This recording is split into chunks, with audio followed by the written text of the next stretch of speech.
start with the broadcast section with no embargo, followed by an embargoed section for 10:30 p.m. tonight. No live tweeting during the broadcast section. Please use the microphone provided. James. Morning, Ange. Morning, mate. How did you reflect on last night and all of the scenes at the full-time whistle? Yeah, not a lot of time for reflection, mate. We got back at 2 a.m, so same way I felt last night, I guess. It was a disappointing night, and yeah, we've got a lot of work to do. And there was clearly a very small section of fans very unhappy with the full-time whistle, but heading into such an important game this weekend, do you felt you've got the majority of the support behind you? Well, not behind me, mate. They're behind the club. I've got no interest in who's behind me. It's and look, last night, you got to figure the ones who travelled to Bournemouth are fairly hardcore supporters, so they weren't happy with what they saw. And like I said, they felt like they needed to give some feedback. I took the feedback on board, and we move on. And how challenging is it to get out of this period and get through this period, considering how stretched the squad is right now? Yeah, look, that's to one side. We know that. We kind of knew that going in, and I think that's put to one side. For me, the disappointment last night was there was a repeat of, sort of cycle of us going into games and, starting well enough, but then allowing the opposition to get a grip on it by either, conceding a sloppy goal like we did last night or not taking our opportunities. And we need to break that cycle, irrespective of kind of where we're at the moment. We know we're really thin on the ground in terms of squad numbers. We know that there's not a lot of opportunity there to rotate and rest players. We obviously paid the price with Benny last night, but they're known things. What also is known is that we've repeatedly sort of shot ourselves in the foot in those kind of games like last night, and we need to change that. In terms of team news, how long do you think Ben will be out for? And is there any chance that Christian Romero can train in the next 2 days ahead of Sunday? Yeah, Ben, too early again, mate. He'll probably go for a scan today. So, like I said, we're talking sort of 10 hours after last night's game. So we'll find out more. And Kuti's due to train.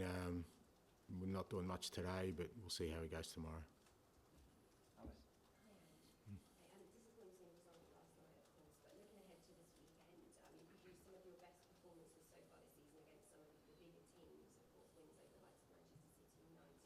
Another big one to come on Sunday. I just wonder how much of an opportunity could this game against Chelsea be to display the best of what your team is all about in front of your home fans? Yeah, to a certain extent, but again, that won't eliminate what happened last night. Like you said, we've done well against the sort of teams up the top end of the table this year. Not just wins, but played really well. Whether that's City or United away or Villa at home. But it doesn't eliminate what happened last night, and that still needs to be addressed. That to one side, like you said, it's a big game on Sunday. They're obviously going really well, Chelsea. They're in a good space at the moment with a fairly healthy squad and in good form. Always a tough game against them, but we are at home, and we need to make sure we produce a performance like we have in the other games. That have been similar. To get something out of it. I know you spoke earlier this week about being conscious not to overload your players so that the energy levels don't drop. I mean, this is an incredibly busy month. There's not much of 7 big games for you in total. How do you go about ensuring that performance levels from here on in are where you want them to be? Just by continually to try and prepare the players the best we can. Like I said, we're obviously stretched thin in terms of the squad, and losing Benny last night doesn't help that.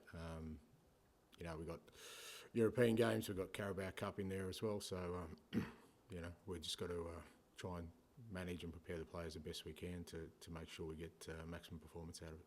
You talked about, in your own words, the direct feedback that you received from some fans last night. What is your message to them right now ahead of what is a big weekend to come? As I said last night, no messages. I'm here. I'm going to fight to make sure we bring success to this football club. Nothing really changes. Where there's doubt, whether that's internally or externally, it just gives my resolve even stronger to make sure we get it right. Hi Ange, hope you're well. What you were saying there Did you have to read that? Hope you're well. No, That's all right. you can just okay. Thanks, mate. You mentioned there about being determined to bring success to this football club.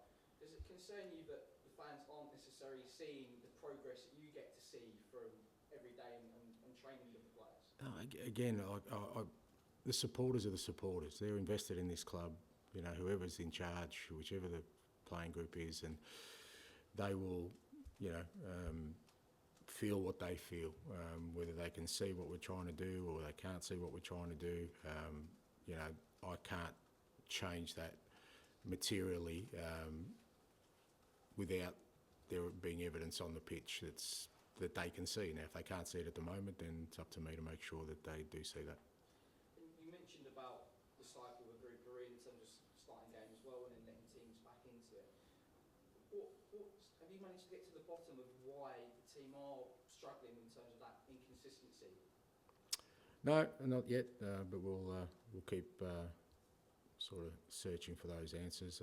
Look, some of it in sport is just around, you know, a competitive squad where you know, there's competition for places that keeps people on edge all the time. We don't have that at the moment. Haven't had that for a while. So, but within the absence of that, we've got to find other ways to make sure the players are clear on their responsibilities. And lastly, you asked about Kingminson earlier this week. I know his contract is coming up towards the end of the season. How important is he still to his squad, and is he someone you'd like to keep going forward?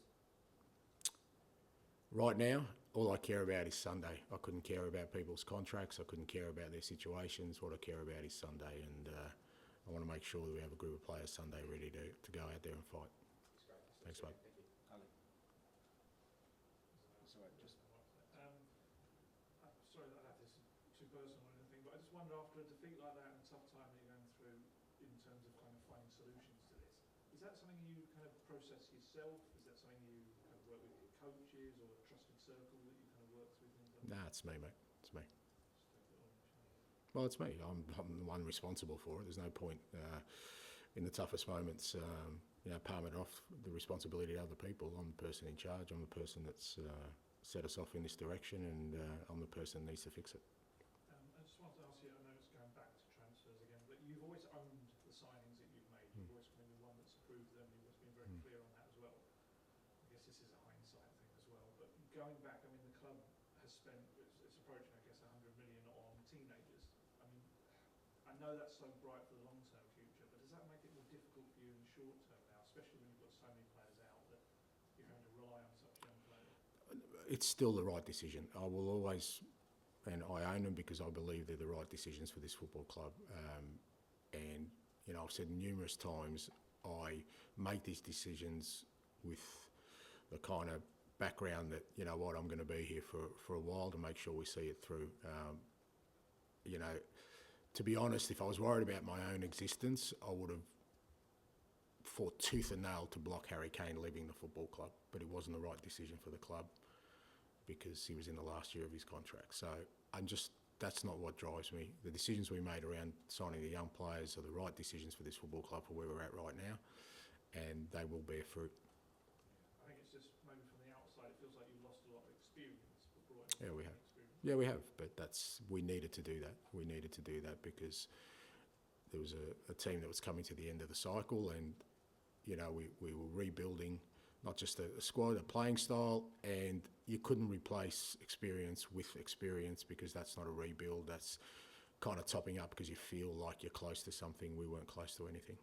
Just to slightly go against what I just said, but Archie Gray last night, obviously threw a lot at, or you didn't, the circumstances threw a lot at him. How did you feel he dealt with what he had to take on? He'll be better for it. It was a good experience for him. It wasn't easy. It was tough. Like I said, we're playing him in, you know, particularly when we had to put him at centre back, but it'll do him the world of good. It'll make him a better player and you know, a stronger personality for our football club. finish the section with George, please. Hi, you copped some really unacceptable views last night, and there's a lot of frustration with the fans with the results. Even though there's 8 players out, you obviously want to win every week. It's 1 winning 6. How much are you sort of hurting right now with this feeling? Yeah, I'm not hurting. I'm determined. That's all. I don't want to say it's unacceptable because, like I said, it is what it is. I've lived in this world for long enough to know that when people are unhappy, they'll express their opinions, and I'm never going to hide. I'm never going to shirk that responsibility. That's fine. You know, I'll take on board. Is it nice? No, because like I said last night, I'm not just a manager. I'm a human being like everyone else. None of us likes to hear those sort of things, but it is what it is. It doesn't disappoint me. It doesn't frustrate me. It doesn't make me angry. I'm just as determined as ever to get it right. Not because of that, but because of my resolve to bring success to the football club. And how much do you kind of feel supported right now? It's obviously a difficult time with the players out, Thursday to Sunday cycle, but you did sign a 4-year deal, Roman and deal with it. Do you kind of feel the support from the I don't need support, mate. I don't worry about contracts. I don't worry about support. I just want to make sure that what I set out to do, I accomplish, and that is, like I said, I keep saying, bring success to this football club. I'll work my backside off to make sure that happens. I'm not going to be deterred in my ambitions or endeavour to do that, and that's what I'll keep doing. Okay, we'll end the broadcast section there. Move on to the embargo section.